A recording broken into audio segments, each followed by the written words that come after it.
सभामुख महोदय, यसपटक 2082 को निर्वाचनले यो संसदको स्वरूप मात्रै परिवर्तन गरेको छैन, यसले देशको मनोविज्ञान नै बदलिएको सन्देश पनि दिएको छ। धेरै नयाँ अनुहारहरू यस संसदमा प्रवेश गरेका छन्, तर ती अनुहारहरू परिवर्तनको आकांक्षा बोकेर जनमतका प्रतिबिम्ब बनेर यस संसदमा उभिएका छन्। सभामुख महोदय, यस निर्वाचनले स्पष्ट भनेको छ, नेपाल अब यथास्थितिमा बस्न तयार छैन। नेपाल अब तदर्थवादको चक्रमा अल्झिरहन पनि चाहँदैन। नेपाल अब नयाँ सोच, नयाँ नेतृत्व र नयाँ परिणामको खोजीमा छ। त्यसैले सभामुख महोदय, यो परिवर्तनको अपेक्षा, भरोसा र प्रतिज्ञाको मञ्च पनि बनेको छ। म आज यस रोस्टमबाट चारैतिर आँखा डुलाउँदै गर्दाखेरि म केवल सांसदहरूको अनुहार मात्रै देखिरहेको छैन। म आजको यस उपस्थितिमा सम्पूर्ण नेपालका कठिन भूगोलहरूको कथा पनि देखिरहेको छु। यहाँ पीडा पनि देखिरहेको छु, सङ्घर्ष पनि देखिरहेको छु र सँगै नेपालको उज्यालो भविष्यको आशा पनि देखिरहेको छु। नेपालको भूगोलमा हिमालको भोटदेखि तराईका फाँटसम्म फैलिएका आवाजहरूको प्रतिनिधित्व यो संसदमा छ।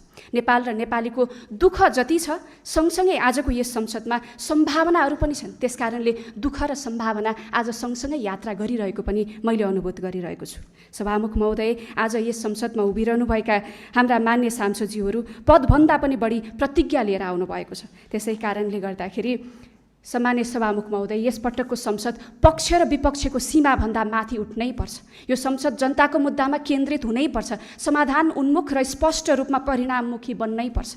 नयाँ ऊर्जासहित आएका सांसदहरू र दीर्घ संसदीय अनुभव बोकेका अग्रजहरूको पनि उपस्थिति छ, जसले मिलेर यस संसदलाई अझ परिपक्व बनाउनतिर लाग्नै पर्नेछ। तर हामीले बुझ्नै पर्छ कि लोकतन्त्र केवल भाषण र बहसले मात्र होइन, हाम्रो बहसहरूले ल्याउने परिणामले पनि अर्थपूर्ण छ कि छैन भन्ने कुराको सन्देश दिन्छ। त्यसकारणले स्वस्थ बहस आवश्यक छ, तर बहस केवल बहसमै मात्र सीमित रह्यो भने जनताको विश्वास कमजोर हुँदै जान्छ। त्यसै कारणले यसपटकको बहस अर्थपूर्ण, उत्तरदायी र परिणाममुखी हुनुपर्छ भन्ने कुरामा म सम्पूर्णलाई निवेदन गर्न चाहन्छु, ताकि संसद जनताको अपेक्षाको साँचो प्रतिबिम्ब बन्न सकोस् र हाम्रो सभामुख महोदयले भोलिका दिनदेखि यस कुराको लागि सहजीकरण गर्नुहोस् र हाम्रा मान्य सांसदज्यूहरूले पनि आफूलाई त्यही प्रकृतिले जिम्मेवार बोध गर्न सक्नुहोस्। सम्मान्य सभामुख महोदय, मान्य डोल प्रसाद अर्यालज्यू निर्विरोध रूपमा निर्वाचित हुनुभएको छ, जो आफैमा यस सदनको सामूहिक विश्वास बोकेर आउनुभएको छ भन्ने कुराको स्पष्ट अभिव्यक्ति पनि हो।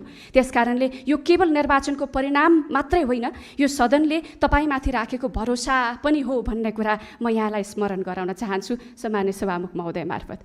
अब यो विश्वासलाई संस्थागत गर्ने, संसदलाई गरिमामय, निष्पक्ष र प्रभावकारी बनाउने जिम्मेवारी सम्मान्य सभामुख महोदय मार्फत भोलिबाट नवनिर्वाचित सम्मान्य सभामुख महोदयको हुनेछ भन्ने कुरा पनि म निवेदन गर्न चाहन्छु। म विश्वास गर्दछु कि तपाईँको नेतृत्वमा यो संसद बहसको सशक्त मञ्च बन्नेछ, जहाँ जनताको मुद्दा केन्द्रमा रहनेछ, बहस तथ्यमा आधारित हुनेछ र त्यही बहसबाट स्पष्ट नीतिगत निष्कर्ष निस्किनेछ, जसले सरकारलाई सही दिशामा मार्ग निर्देशन गर्नेछ। सम्मान्य सभामुख महोदय, संविधान जारी भएको वर्षौँ बितिसक्दा पनि अझै धेरै कानुनहरू निर्माण हुन बाँकी छन्। कानुनी आधारको अभाव भएकै कारण जनताले पाउनुपर्ने सेवा पनि सहज रूपमा प्राप्त गर्न सकिरहनु भएको छैन।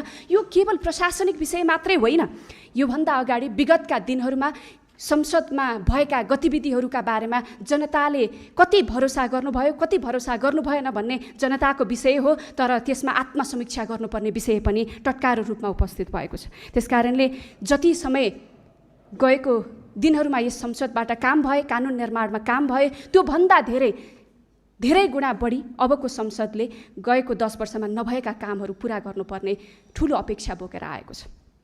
त्यसकारणले अब यसपटकको संसदले स्पष्ट जिम्मेवारी कानुनी रिक्तता पुरा गर्नको लागि काम गर्नुपर्नेछ, शासनलाई प्रभावकारी बनाउनको लागि काम गर्नुपर्नेछ, सरकारलाई जवाबदेहिताको कसीमा राख्नको लागि पनि काम गर्नुपर्नेछ। अब ढिलाइ गर्ने संस्कारलाई हामीले तोड्नै पर्छ, निर्णय गर्ने साहस देखाउनै पर्छ र काम गर्ने संसदको पहिचान स्थापित गर्नै पर्छ। म कानुन, न्याय तथा संसदीय मामिला मन्त्रीको हैसियतले सरकार र संसदबीच प्रभावकारी समन्वय गर्दै यस प्रक्रियालाई तीव्र गतिमा अगाडि बढाउनको लागि प्रतिबद्ध छु भन्ने कुरा पनि म संसद मार्फत निवेदन गर्न चाहन्छु। सामान्य सभामुख महोदय, यसपटकको संसद दलहरूको प्रतिस्पर्धा भन्दा माथि यो पुस्ताको आशा बोकेर आएको एउटा ऐतिहासिक जिम्मेवारी प्राप्त संसद बनेको छ। त्यसकारणले पनि यसपटकको संसद एउटा ऐतिहासिक परीक्षामा उभिएको छ। हामीले आउने पुस्ताको भविष्य सुनिश्चित गर्न सक्छौँ कि सक्दैनौँ, नेपालको अबको मार्गदर्शन सही दिशामा लैजान सक्छौँ कि सक्दैनौँ भन्ने कुराको निर्णय यहीँबाट हुनेछ। हामी यही क्षणमा चुक्यौँ भने इतिहासले हामीलाई कहिले पनि माफ गर्ने छैन। यदि हामी जनताको मुद्दाबाट टाढा भयौँ, यदि तथ्यभन्दा बढी भावनामा अल्झियौँ, यदि अनावश्यक विवादमा हामीले समय खेर फाल्यौँ भने यो संसद आशाको प्रतीकभन्दा बढी निराशाको उदाहरण बन्नेछ। त्यसकारणले सामान्य सभामुख महोदय, हाम्रो बोली यस संसदमा हामीले राख्ने विषयवस्तु, हामीले अभिव्यक्त गर्ने हाम्रा विषयवस्तुहरू मर्यादित हुनुपर्छ, त्यसमा तथ्यहरू हुनुपर्छ भन्ने कुरामा म स्पष्ट छु र त्यही कुरा यो संसदमा सामान्य सभामुख महोदय मार्फत निवेदन गर्न चाहन्छु। किनकि संसद भनेको केवल बोल्ने थलो मात्र होइन, निर्णय गरेर देशलाई एउटा दिशा निर्धारण गर्ने जिम्मेवार संस्था पनि हो। त्यसैले हामीले जिम्मेवारीपूर्वक आफ्नो भूमिकालाई यहाँ प्रस्तुत गर्नुपर्छ। अन्त्यमा माननीय डोलप्रसाद अर्यालज्यूलाई सभामुख पदमा निर्विरोध रूपमा निर्वाचित हुनुभएकोमा हार्दिक बधाई र सफल कार्यकालको शुभकामना व्यक्त गर्छु र उहाँको जिम्मेवारीलाई पूर्ण समर्थन गर्दै उहाँको नेतृत्वमा यो संसद अझ प्रभावकारी, मर्यादित र जनउत्तरदायी बन्नेछ भन्ने कुरामा म विश्वास व्यक्त गर्न चाहन्छु। हवस् त, धन्यवाद।